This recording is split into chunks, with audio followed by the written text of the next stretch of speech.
Good afternoon. This is Akashvani and I am Valsa Williams with the midday news.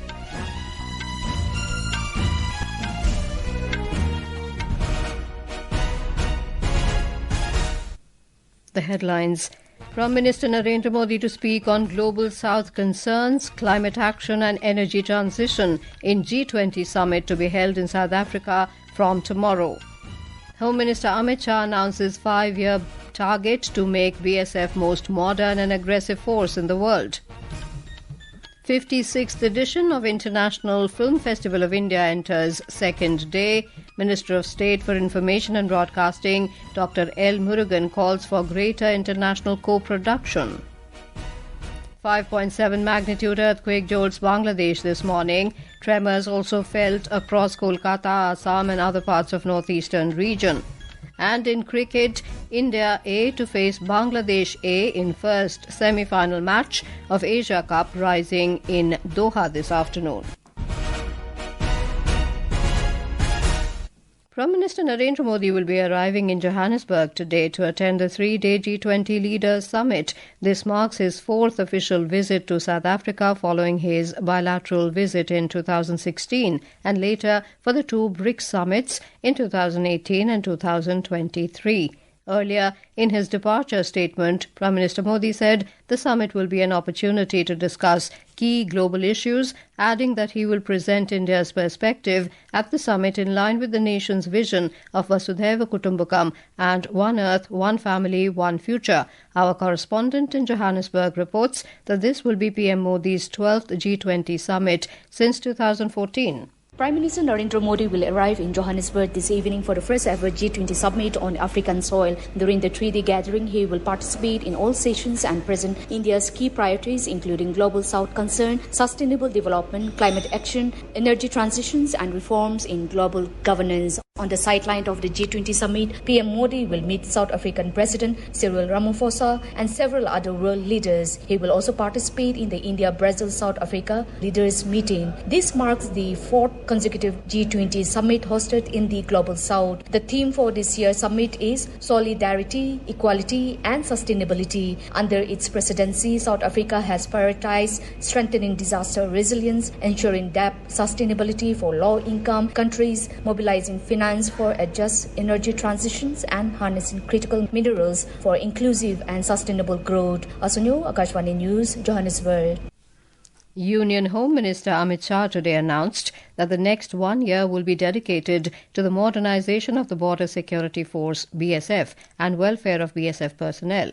Addressing the BSF's Diamond Jubilee Foundation Day ceremony at Bhuj in Gujarat, the Home Minister stated that the Home Ministry has set a 5-year target to make the BSF the most modern and aggressive force in the world. He highlighted the BSF's crucial role in implementing the new concept of e-border security, a major government initiative. Home Ministry has decided that the next 1 year till BSF's next Foundation Day will be dedicated to the modernization of the Border Security Force. The Home Ministry has set a 5-year target to make the BSF the most modern and aggressive force in the world. Border Security Force banayenge. On counter-insurgency, the minister praised BSF's work, asserting that the country will be free from Naxalism by March the 31st, 2026. Finance Minister Nirmala Sitharaman today chaired the 11th pre-budget consultation with experts from the infrastructure and energy sectors in New Delhi. The meeting was held in connection with the forthcoming Union Budget 2026-27. It was attended by Secretaries of Ministry of Power, Ministry of Ports, Shipping and Waterways, Ministry of Road Transport and Highways, the Chairman of the Railway Board and the Chief Economic Advisor to the Government of India. Thousands of illegal Bangladeshi immigrants are leaving India through various border checkposts in West Bengal since the Special Intensive Revision SIR has started. Border Security Force BSF is handing over the Bangladeshi nationals to the Border Guard Bangladesh after taking biometrics and completing necessary documentation work. Our district correspondent from North 24 Parganas reported that many Bangladeshis who had illegally intruded into India are returning to their country through Hakimpur checkpost of Swarupnagar. Some of the illegal intruders lived in India for more than 10 years, participated in the voting process and enlisted their names in many government welfare schemes. BSF at the Hakimpur checkpost informed that approximately 1,600 Bangladeshi nationals have returned since SIR started in West Bengal. In Uttar Pradesh, SIR is underway across the state. Talking to Akashvani News, Chief Electoral Officer of the state, Navdeep Rindwa, urged voters to complete and submit the counting forms on time. Uttar Pradesh के सभी मतदाताओं से मैं appeal करना चाहूँगा. I would like to appeal to all the voters of Uttar Pradesh to fill their enumeration form with the correct information and submit it so that your name is included in the draft voter list. Those voters whose names exist in many places or those voters who have passed away, I appeal to their family members not to fill in the form of such voters so that the name of ineligible voters does not come up. ताकि ineligible voters. The SIR process is also underway in Varanasi district. District Election Officer Satyendra Kumar stated that in accordance with Election Commission guidelines, counting forms are being distributed to more than 3 million voters in the district. The BJP has said the Congress has insulted every Indian citizen by giving the Indira Gandhi Prize for Peace, Disarmament and Development Award 2024 to Michelle Bachelet. Addressing a press conference at party headquarters in New Delhi today, party spokesperson Gaurav Bhatia said that former Chilean President Michelle Bachelet is known for her critical remarks about India. This is Akashvani giving you the news. For quick news updates round the clock, follow us on our X handle at AIR News Alerts. And for details of stories and more, log on to our website www.newsonair.gov.in and download News on AIR app. Welcome back to the Midday News. The 56th edition of the International Film Festival of India has entered its second day today. Our correspondent has filed this report.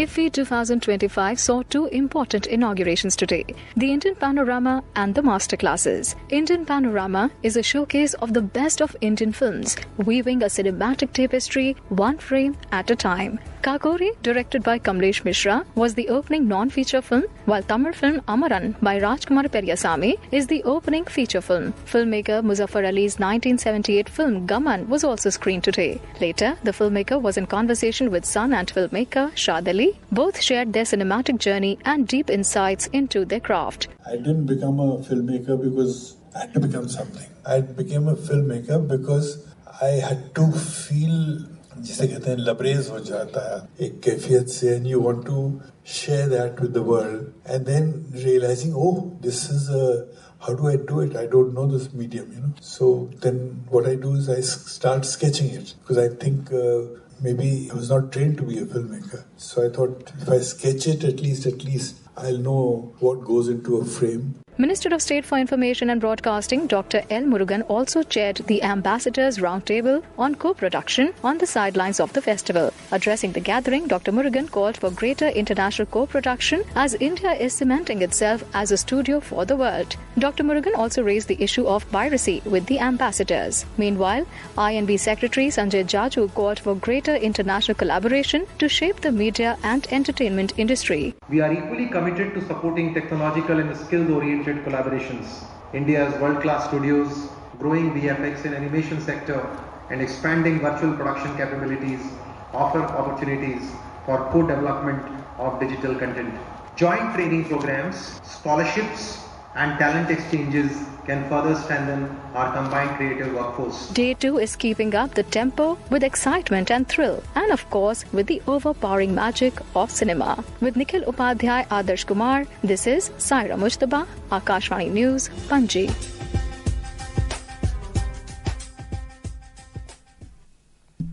A moderate earthquake jolted Dhaka and several other parts of Bangladesh this morning, prompting residents to rush outdoors in alarm as buildings shook across the capital. According to the Bangladesh Meteorological Department, the 5.7 magnitude quake struck at 10:10 a.m. with its epicenter located in Madhobdi under Narsingdi district.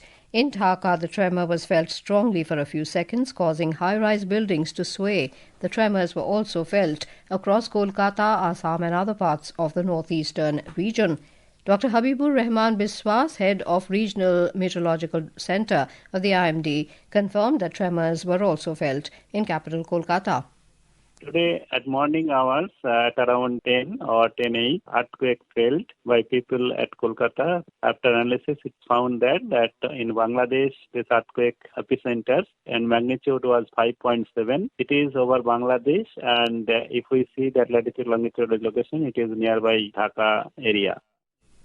The Enforcement Directorate ED is conducting searches at more than 40 locations in Jharkhand and West Bengal against illegal coal mining in a money laundering case. The agency informed that more than 100 ED officials and staff are carrying out the searches against the coal mafia. The search operation began earlier this morning at around 6 a.m. 21 people were injured in a fire which broke out at the main venue of the ongoing UN COP30 Climate Summit in Brazil's Belém yesterday, forcing thousands of people to evacuate. The fire broke out at around 2 p.m. at the Blue Zone, which houses all meetings, negotiations, country pavilions, the media centre and offices of all high-profile dignitaries, including the main plenary hall.